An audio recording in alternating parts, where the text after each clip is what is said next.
حاضرین میں سے ایک صاحب نے دریافت کیا کہ موت کی تمنا کرنا یا موت کے لیے تیار رہنا کون سی چیز درست ہے؟ حضرت شہید اللہ فریدی رحمۃ اللہ علیہ نے فرمایا کہ تیار رہنا چاہیے، تمنا تو نہیں کر سکتے، تمنا کرنے کا حکم نہیں ہے۔ یہ جو لوگ موت کی تمنا کرتے ہیں عام طور سے دنیا سے مایوس ہو کر کرتے ہیں۔ یہ وہی بات ہوئی کہ اپنے آپ کو غمگین کرتے ہیں کسی دنیاوی مایوسی کی وجہ سے۔ یہ دنیا سے مایوس ہوتے ہیں تو چلو مر ہی جائیں تو اچھا ہے، لیکن یہ حقیقت میں اللہ سے ناراضگی کی بات ہے۔ آپ کو اس لیے مرنا چاہیے کہ اللہ سے ملنا چاہیں شوق سے، تو یہ بالکل جائز ہے، حالانکہ شرعی طور پر تو اس کا اظہار نہیں کر سکتے۔ کم از کم اللہ تعالیٰ نے جتنی زندگی دی ہے اس سے بھی راضی رہیں، یہ ضروری ہے، ایک شوق بھی ہے ساتھ ساتھ کہ وہ اللہ سے ملنا چاہتے ہیں۔ اس کا جواب اس حدیث میں نکلتا ہے کہ از دنیا فتنۃ المومن و جنت الکافر، یعنی دنیا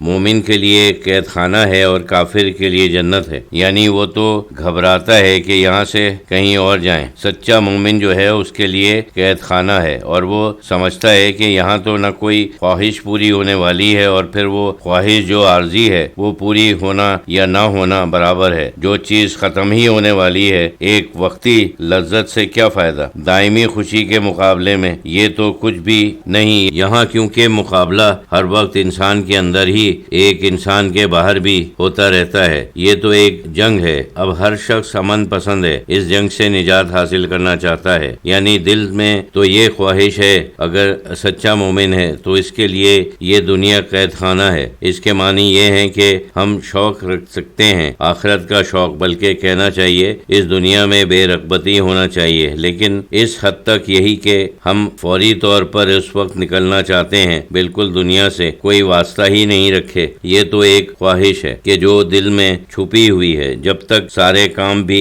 کر رہے ہیں، فرائض بھی ادا کر رہے ہیں، لیکن یہ شوق بھی ہے کہ ہم سمجھ رہے ہیں کہ یہ فرض پورا کر رہے ہیں، اور ہے تو ایک قید خانہ۔ لیکن جو لوگ زندگی سے مایوس اس وجہ سے ہوتے ہیں کہ کوئی مایوسی ہوتی ہے، کوئی ناکامی ہوتی ہے، یہ تو دنیا داری ہے، وہ دنیا سے ناراض ہوتے ہیں، لہذا اس کو ٹھکراتے ہیں، حالانکہ کوئی فائدہ نہیں۔ وہاں جا کر بھی بہت سے مسائل کا ان کو سامنا کرنا پڑے گا، وہاں جا کر کوئی امن و امان نہیں ملے گا۔ اللہ سے راضی ہونا ہی امن و امان ہے۔ جب وہ اللہ سے ناراض دنیا سے جائیں گے، جو کچھ اللہ نے حکم دیا ہے اس کو انہوں نے تسلیم نہیں کیا، رضا و تسلیم سے نکل گئے، تو آخرت میں بھی کوئی آرام اور آسائش نہیں ملے گی، وہاں بے چین رہیں گے۔ موت کی تمنا اس دنیا کی تمنا ایک نقطۂ نظر سے کہ ہم اللہ سے ملنا چاہتے ہیں، اس ناقص دنیا سے نکل کر ہم اس کامل دنیا میں پہنچنا چاہتے ہیں، وہ تو جائز ہے، لیکن غصہ، ناراضگی اور ممنوعی ہو جو ہے، جیسے کہتے ہیں لا قتل تو رحمت اللہ، اللہ نے ان کو حکم دیا کہ مایوس اور ممنون نہ ہو اللہ کی رحمت سے۔ ایک دوسری جگہ کہا وہی لوگ اللہ کی رحمت سے مایوس ہوتے ہیں جو کافر ہیں، لیکن کافر کے معنی یہ ضروری نہیں ہے کفر ایمانی، ایک دوسرے معنی، بلکہ کافر کے معنی ناشکر کے بھی ہیں، یعنی پہلے معنی ناشکر ہے، اس کے بعد کفر ایمان کا مقابلہ ہوتا ہے۔ جیسے پہلے اس میں شرک کا مقابلہ ہوتا ہے، اللہ کی رحمت سے وہی مایوس ہوتا ہے جو منافق ہوتا ہے، وہ کسی چیز سے نا امید ہوتا ہے، مایوس ہوتا ہے اور ناراض ہوتا ہے، اور یہ نہیں دیکھتا کہ اللہ تعالیٰ نے جو کافی نعمتیں اس کو دی ہیں اس کو نظر انداز کر دیتا ہے۔ تو ایک چیز اور مایوس ہونا اور اللہ سے ناراض ہونا، یہ تو سب ناشکری ہے۔ اللہ کا فرمان قرآن میں ہے کہ صرف وہی لوگ اللہ کی رحمت سے نا امید ہوتے ہیں کہ جو کافر ہیں اور ناشکرے ہیں، یہ تو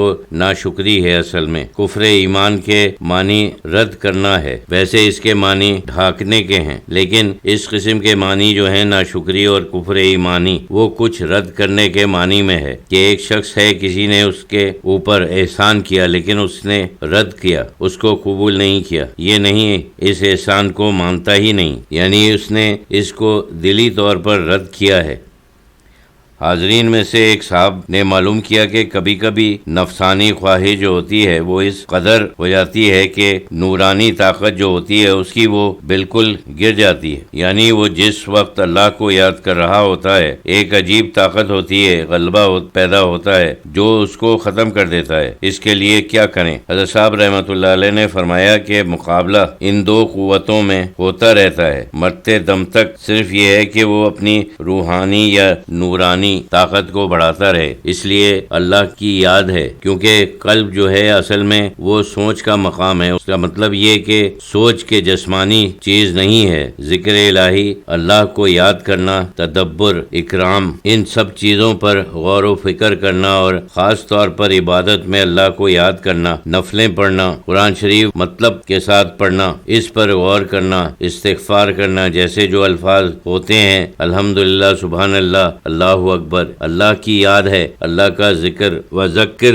رب کا کثیرا، یعنی بہت زیادہ اللہ کو یاد کرو، پھر تم کامیاب ہو جاؤ گے۔ کامیابی اسی میں ہے۔ مطلب یہ ہے کہ یہ طاقت بڑھاتا ہے، نفس کو گھٹاتا ہے۔ اس کو گھٹانے کا طریقہ یہ ہے کہ اس کے مخالفت کرو، یعنی اس کو دباؤ، اور وہ ایسا ہے جیسے جنگل سے جیسے گھوڑے جو نکلتے ہیں پھر ان کو ٹرین کرتے ہیں، ان کی خواہش ہے، وہ چاہتے ہیں کہ جنگل میں واپس چلے جائیں، لیکن وہ کبھی جانے نہیں دیتے، پھر وہ آہستہ آہستہ ان کو ٹرین کرتے ہیں۔ تو اپنے نفس کے ساتھ یہ کرنا ہے کہ اس کی مخالفت کرے تاکہ اس کی قوت بن جائے، آہستہ آہستہ وہ ٹرین ہو جائے گا، تمہارا کہنا مانے گا۔ اور روحانی قوت ایسی کمزور چیز ہے، جب تک ہم اس کو قوت نہ دیں، اللہ تعالیٰ نے سمجھو یہ پوٹینشل قوت ہم میں رکھی ہے، اس کو طاقت دینا یہ ہے کہ ذکر اور فکر اور صحبت بھی، یعنی وہ تین چیزیں ہیں۔ ذکر کے معنی عبادت، ذکر میں نماز بھی ہے، روزہ بھی ہے، اور ہر قسم کی عبادت، قرآن کی تلاوت بھی ہے، اور ذکر یعنی اللہ کا نام لینا۔ شکر یہ ہے کہ عقل اور فہم سے بار بار ان مضامین کے اوپر غور کرنا، اور صحبت بھی مؤثر چیز ہے۔ ظاہر ہے اچھی صحبت بہت زیادہ مددگار ہے۔ صحبت ایک ایسا بڑا سہارا ہے کہ جیسے کوئی چیز پکڑ کر لے جا رہی ہے۔ مثلا جیسے ایک مجلس ہے، اب سب ایک ہی مقصد کے لیے جمع ہوئے ہیں، سب کی قوت اجتماع ہو کر سب کی قوت سب کے لیے ہے، یعنی وہ ایسی مجموعی چیز ہے کہ جس میں سب شریک ہو جاتے ہیں، ایک مجموعی قوت کے جو تقسیم نہیں ہوتی بلکہ سب کو مجموعی طور پر حاصل ہوتی ہے۔